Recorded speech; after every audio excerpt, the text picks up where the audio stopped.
bienvenue à tous. Ici c'est le prof Don. J'espère que vous êtes prêts pour ce qui va suivre. Let's go.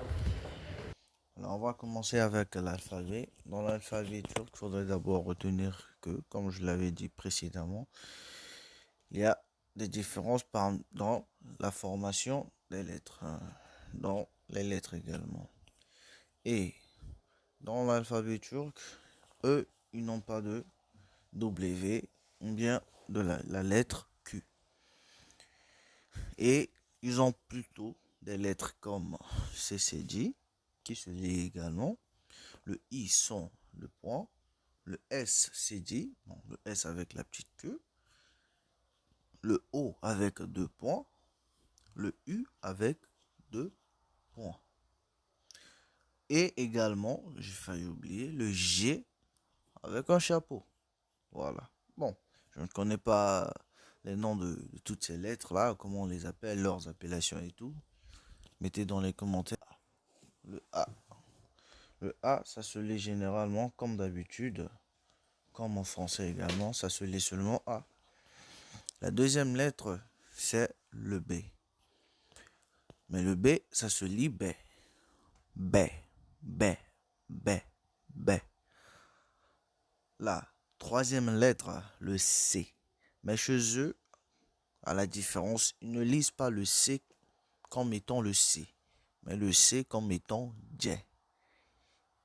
Ils le prononcent J, J, J, J, J, J. Bon, en général, mis à part les lettres que j'ai citées précédemment, les lettres que j'ai citées, les lettres qui sont différentes de l'alphabet français, le reste des lettres se prononce avec E. Le E, E, E. C'est comme le K, le K, on dit K, le L, on lit les, donc ça se prononce juste avec le E, tu as juste le E à la fin. C'est la même chose. Alors, comme je disais, le C, ça se lit J. Le C, ça se lit J. Le CCD, ça se lit J. Le CCD, ça se prononce J, J, J. Le D, ça se lit D, D, D. Le E, ça se lit E, E, E. Le F, ça se lit fait, fait, fait. Le G, ça se lit gay, gay, gay. Maintenant, à partir du G avec chapeau, ce G-là ne se prononce pas et on ne le prononce pas. Bon, c'est juste comme un figurant, un G qu'on a placé là. Bon, sinon, on l'appelle, on l'appelle le G Yumushak, Yumushak gay, ou bien le G qui ne se prononce pas. Donc, j'ai préféré écrire le G qui ne se prononce pas. Et on continue, le I. Comme vous le voyez, le I, son chapeau, ça se lit E, E, E, E, E. Bon, le E, comment on écrit ça? Bon, vraiment, j'ai pas trop d'idées sur la façon dont on écrit ça, donc on va faire sans l'écrit. Je préfère que vous écoutez simplement et retenez le E, E, E, E, E, E. C'est comme si vous voulez dire le I, mais vous vous arrêtez. E, E. Voilà. C'est comme si vous voulez dire I, mais sans prononcer sur le I, voilà, sur la dernière main. E. Voilà. C'est comme ça. Le E, le I, le G, le K, le lait, ne, mais, o. Maintenant, arrivé sur le O avec deux points. Le O avec deux points, ça se lit E. Comme en français, le E, E, E, E en français. E en français. Comme en français, simplement, ça se lit E. Le P, ça se lit P. Le S, ça se lit C. Le S, c'est dit, ça se lit Che. Ché, ché, ché, ché, ché. Le T, ça se lit T. Le U, sans point, je répète bien, le U sans les deux points, ça se lit OU. Le U sans point, ça se lit OU, OU, OU. C'est un peu comme la mangue ou la nana. La mangue ou la nana. Donc voilà, ça se lit OU.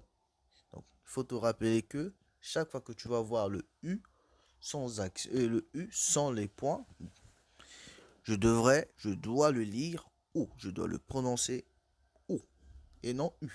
Maintenant, à contrario, le U avec deux points, c'est là où maintenant tu dois le prononcer normalement comme en français. U. U. Comme en français. U. Ouais, ouais, ouais. C'est un peu embrouillé. Ça peut faire confusion. Mais bon, avec le temps, je crois que ça ira et beaucoup d'exercices. Alors, le U avec deux points, ça se lit U. U. U. Normalement, comme d'habitude en français. Le V, ça se lit V. L'Y, ça se lit Y. L'Y, ça se lit Y. Le Z, ça se lit Z. Et le R, ça se lit Ré.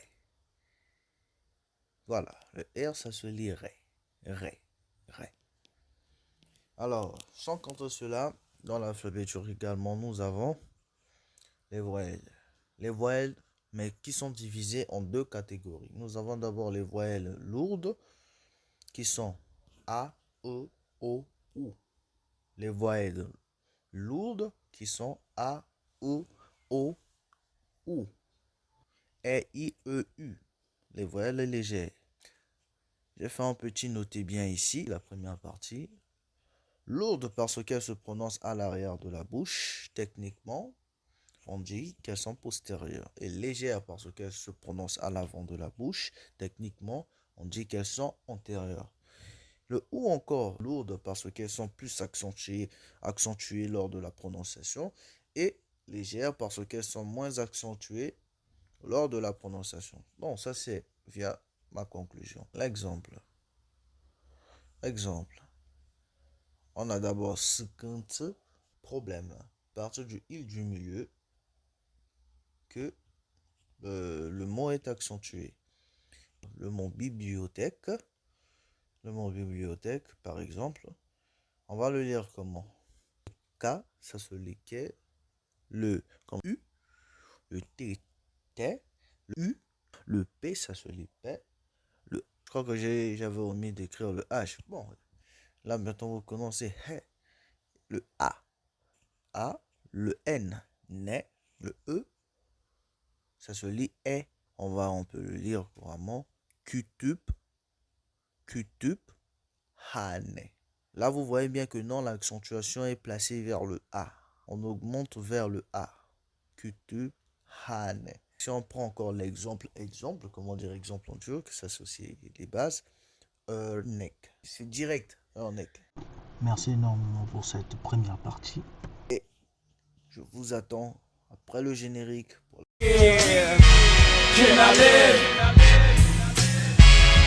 Bienvenue dans la seconde partie. Cette partie, on va commencer avec les nombres. Je vais vous aider à au moins compter jusqu'à au moins 100 000 en turc. Et au fur et à mesure que vous aurez l'habitude de compter, de l'écrire, l'habitude de tout faire cela vous aidera énormément. Donc les nombres, le 1, on dit bir, le 2, on dit iki, le 2, on lit ça iki, le 3, on lit ça uch, le 4, dot, le 5, ça se lit besh, le A, le 6 plutôt, alt, alt, alt. Le 7, c'est yedi, le 7, yedi. Le 8, sekiz. Le 9, dokuz. Le 10, on. Le 11, on bir. Le 12, on iki. Le 13, on uch. Donc, à partir du 10, vous prenez juste on et vous le remplacez par les lettres qu'on a déjà citées de 1 jusqu'à 9. Vous écrivez juste. Avec le 20 également, c'est pareil. Avec le 20, à partir du 20, du 30 jusqu'au 100, du 20 au 30 jusqu'au 100, bon, c'est pareil. À partir de là-bas, bon, tout c'est pareil. Rien ne change en réalité. Rien ne change. Le 30, c'est Otuz. Le 40, c'est Kirk.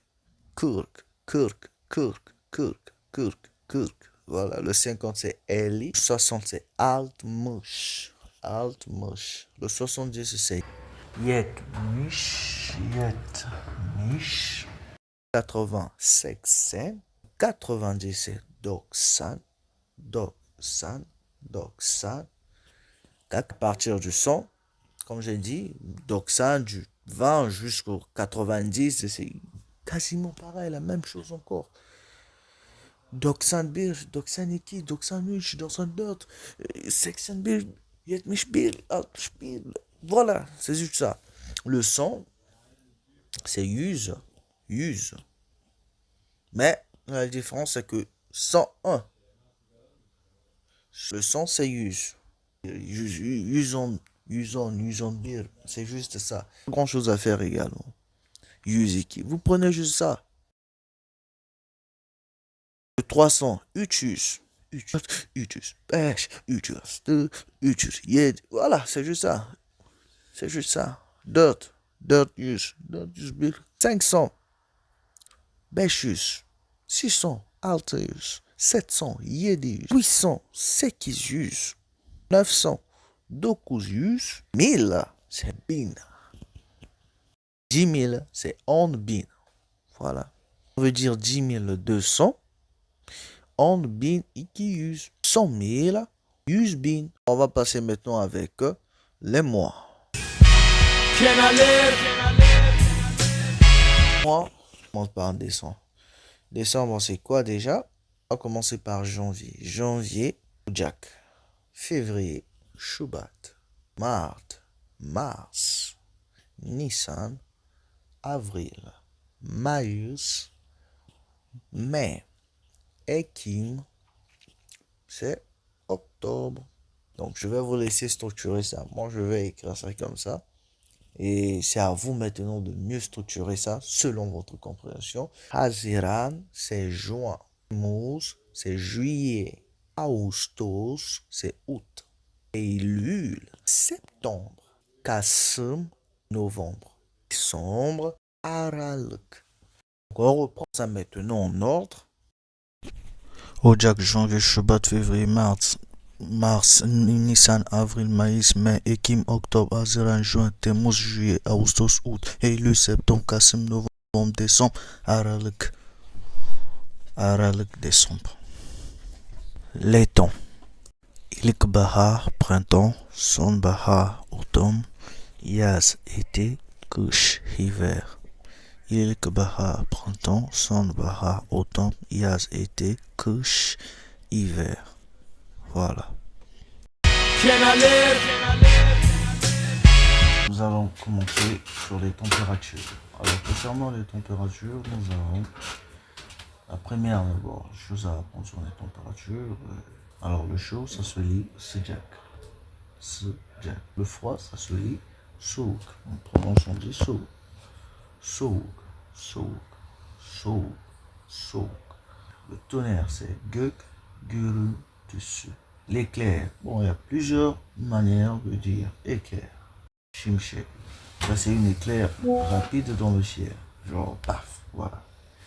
Şimşek. Maintenant, si on veut dire éclair accompagné de son impact au sol, dans le sens où l'éclair rôde, c'est dans le sol, on dit ça, yıldırım.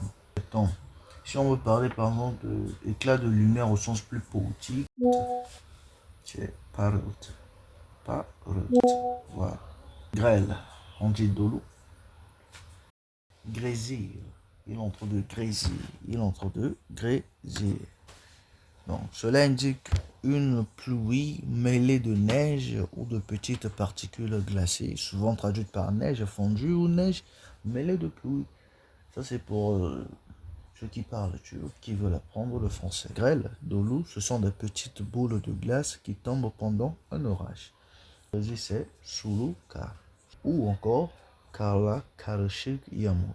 Partiellement nuageux, c'est parçalı bulutlu. Parçalı bulutlu. L'arc-en-ciel, tu es mon arc-en-ciel, voilà. C'est gök kuşağı, gök kuşağı. Nuageux, ciel est nuageux, c'est karlı. Nuageux, c'est karlı. Pluvieux, yağmurlu. Pluvieux, yağmurlu. Ensoleillé, güneşli. Nuageux, bulutlu. Brumeux, sisli. Venteux, rüzgarlı. Ciel dégagé. Attends, le ciel dégagé, açık hava, ou bien simplement açık. Passe aux couleurs. Je ne vous enseignerai que les bases. On a rouge qui est kırmızı. Jaune, c'est sarı. Mavi, c'est bleu. Yeşil, c'est vert. Or, c'est violet. Turuncu, turuncu, c'est orange. Pembe, c'est rose. Siyah, c'est noir. Beyaz, c'est blanc. Kahverengi, c'est marron. Kahverengi, c'est marron. Là, du vert, c'est bleu marine. Gris, c'est gris. Or, c'est altın. Altın. Altın. Altın, c'est pas comme 6 altı, mais là on ajoute avec le N. Altın. Argent, c'est gümüş. Argent, c'est gümüş. Beige, c'est beige.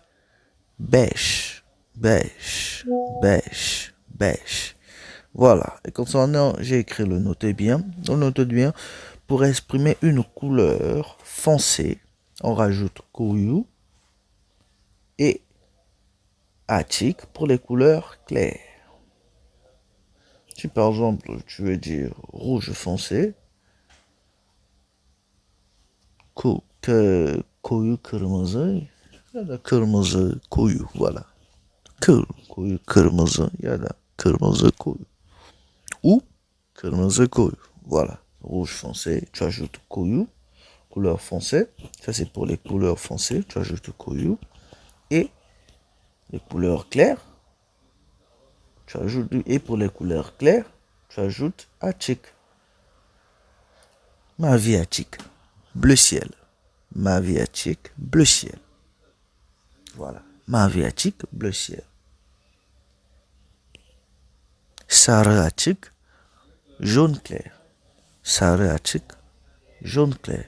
Nous allons débuter la dernière phase de notre apprentissage. Let's get it.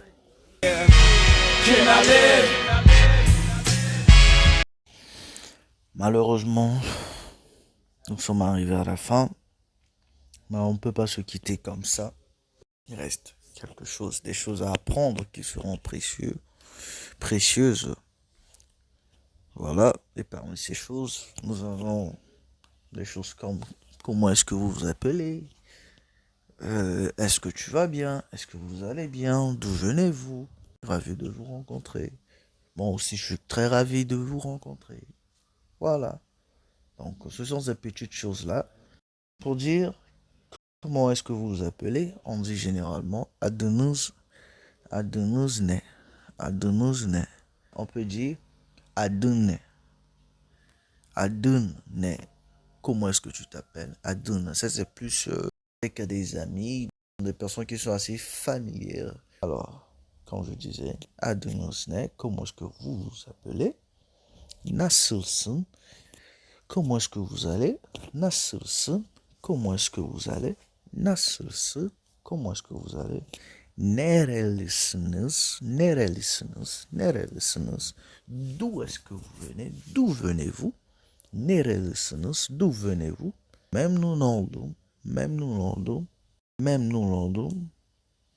C'est comme nice to meet you. Ravi de te rencontrer. même nous oldum, ravi de te rencontrer. Pour dire moi aussi je suis ravi de vous rencontrer, on dit plutôt ben de même nous oldum. Ben de même nous oldum. Ben de même nous oldum. Alors je vous remercie d'avoir prêté attention et stay cool till the next episode. Yes sir.